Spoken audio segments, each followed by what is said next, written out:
Принимая знамя, мы не просто закрепляем преемственность среди педагогов, но и обязуемся приумножать профессионализм и стремиться к новым успехам и достижениям. Знамя наставничества передать. Когда-то передали нам наши коллеги-наставники. Пусть сейчас это знамя будет в надежных, молодежных руках.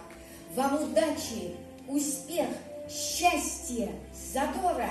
А мы, как коллеги ваши, как ваши наставники, всегда будем с вами рядом для совершения новых профессиональных успехов. В добрый путь! Знамя наставничества передать. Знамя принять. Спасибо. Знамя передано в достойные руки.